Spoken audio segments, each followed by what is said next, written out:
চলুন আজ আপনাদের শোনাই এমন এক রাতের গল্প। একটা পুরনো বাড়ি, একটা নিঝুম গ্রাম, আর তার সাথে জড়িয়ে থাকা একটা গোপন রহস্যের গল্প। এই কাহিনীটা কিন্তু আপনাদের এক অন্য জগতে নিয়ে যাবে নিশ্চিত। কখনো কি এমন রাত অনুভব করেছেন যখন চারপাশটা এতটাই চুপচাপ থাকে যে বাতাসের শো শো শব্দটা কানে নয় বরং সোজা মনের ভেতরে গিয়ে ধাক্কা দেয়? একটু ভাবুন তো, একটা পোড়ো বাড়ির ভেতরে একা দাঁড়িয়ে আছেন, আর কোনো কারণ ছাড়াই ঘরের দরজাগুলো নিজে থেকেই ধীরে ধীরে খুলছে আর বন্ধ হচ্ছে। মনে হচ্ছে যেন কোনো অদৃশ্য শক্তি আপনাকে তার অস্তিত্ব জানান দিচ্ছে।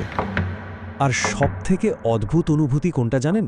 যখন মনে হয় সময়টা যেন থমকে গেছে, অনন্তকাল ধরে আপনি ওখানেই আটকে আছেন, অথচ ওই দেখুন দেয়ালের পুরনো ঘড়িটা কিন্তু ঠিকই নিজের তালে এগিয়ে চলেছে। চলুন এই অদ্ভুত ধাঁধার গভীরে ঢোকা যাক। আমাদের গল্পের একদম কেন্দ্রবিন্দুতে আছে গ্রামের একেবারে শেষ মাথায় দাঁড়িয়ে থাকা ওই পুরনো বাড়িটা। দিনের বেলাতেও যে বাড়িটার দিকে তাকালে কেমন একটা গা ছমছম করে ওঠে। গ্রামের লোকেরা তো ওই বাড়ির কাজ দিয়েও ঘেঁষে না, বুঝলেন? মুখে মুখে কত যে গল্প ফেরে। কেউ বলে মাঝরাতে নাকি বাড়ির ভেতর একটা ছায়ামূর্তি এদিক ওদিক ঘুরে বেড়ায়। কেউ আবার দেখেছে জানালার টিমটিম করে মোমের আলো জ্বলতে আবার নিভে যেতে। এমনকি কান্নার একটা চাপা আওয়াজও নাকি শোনা যায়। ভাবুন তো, মনে হয় যেন বাড়িটা এখনো খালি হয়নি, কেউ একজন রয়ে গেছে। তো এই সব গল্প আর গুজব শুনতে শুনতে একদিন রাতে আমার কি যে হলো, কৌতূহলটা সব ভয়কে ছাপিয়ে গেল। আমি ঠিক করলাম না এই রহস্যের শেষটা দেখতেই হবে।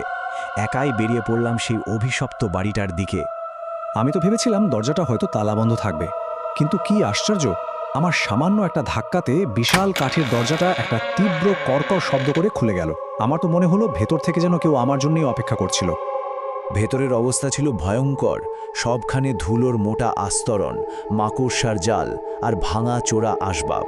কিন্তু বাড়ির সব ঘরের এই দশার মধ্যে একটা ঘর ছিল একেবারে অন্যরকম, একদম ঝকঝকে পরিষ্কার, যেন রোজ কেউ ঘরটা গোছায়।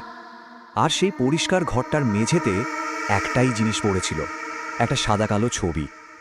দেখেই বোঝা যাচ্ছিল ছবিটা অনেক অনেক বছরের পুরনো। ছবিটাতে ছিল একটা অল্প বয়সী মেয়ের মুখ।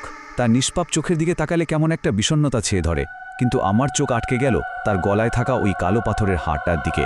আর ঠিক যেই মুহূর্তে আমি ছবিটা হাতে তুলে নিলাম, ঠিক সেই মুহূর্তেই আমি টের পেলাম আমি আর একা নেই। বাড়িটা যেন হঠাৎ করে জেগে উঠল। আমার উপস্থিতি ও নীরবতা ভেঙে দিয়েছে। কোনো দরজা বা জানালা কিন্তু খোলা ছিল না, তবুও একটা বরফের মতো ঠান্ডা হাওয়া আমার শিরদানা দিয়ে বয়ে গেল। ঘরের প্রতিটা জিনিস যেন থরথর করে কেঁপে উঠল। আর তারপরেই সেই শব্দটা, দেয়ালের ওই বহু পুরনো বন্ধ ঘড়িটা হঠাৎ করেই চলতে শুরু করল। টিক টক টিক। প্রতিটা শব্দ যেন আমার হার্টবিটের সাথে পাল্লা দিচ্ছিল। ভয়ে ভয়ে পেছনে তাকাতেই যা দেখলাম তার জন্য আমি একদম প্রস্তুত ছিলাম না। দরজার পাশে দাঁড়িয়ে আছে একটা অস্পষ্ট ছায়ামূর্তি। কোনো মুখ নেই, চোখ নেই, কিন্তু আমি স্পষ্ট বুঝতে পারছিলাম যে ওটা আমার দিকেই তাকিয়ে আছে। সারা ঘর কাঁপিয়ে একটা হিমশীতল ফিসফিসে গলা ভেসে এলো। কোনো শরীর থেকে নয়, প্রশ্নটা যেন সরাসরি আমার মনের ভেতরে এসে লাগলো।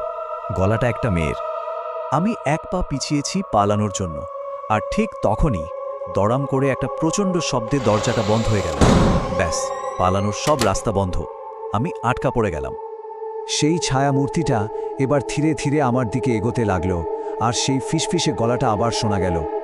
এবার তার কথাই ছিল কিসের যেন একটা আকুতি আর তীব্র রাগ। সে তার হাতটা ফেরত চাইছিল। আমি ভয়ে হাত থেকে ছবিটা ফেলে দিয়ে কোনো মতে দরজা খুলে দৌড় দিলাম এক দৌড়। কোনোভাবে বাড়িটা থেকে বেরিয়ে আমি আর পেছনে ফিরেও তাকাইনি। পরদিন সকালে গ্রামের কিছু বয়স্ক মানুষের কাছে গিয়ে আমি রাতের ঘটনাটা খুলে বললাম। তাদের মুখ দেখেই বুঝলাম আমি প্রথম কেউ নই যে এই অভিজ্ঞতার শিকার হয়েছে। তারা আমাকে যা বললেন তা হলো এইরকম। বহু বছর আগে ওই বাড়িতে এক তরুণী থাকত। এক ভয়ঙ্কর আগুনে পুড়ে ওর মৃত্যু হয়। কিন্তু সেই আগুন আর ছোটাছুটির সুযোগ নিয়ে কেউ একজন তার গলার প্রিয় হারটা চুরি করে নেয়। আর সেই থেকেই মেয়েটির অতৃপ্ত আত্মা নিজের প্রিয় জিনিসটা খুঁজে বেড়াচ্ছে।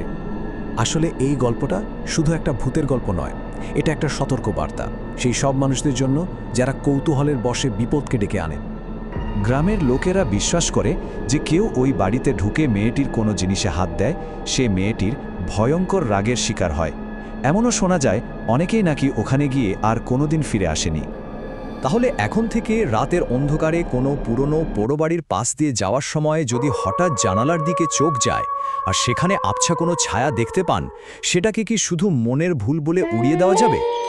হয়তো যাবে না, কারণ হতে পারে ওটা কোনো মানুষের ছায়া নয়, হতে পারে ওটা সেই অতৃপ্ত আত্মা যে আজও তার হারিয়ে যাওয়া হাটটার জন্য অপেক্ষা করে আছে অনন্তকাল ধরে।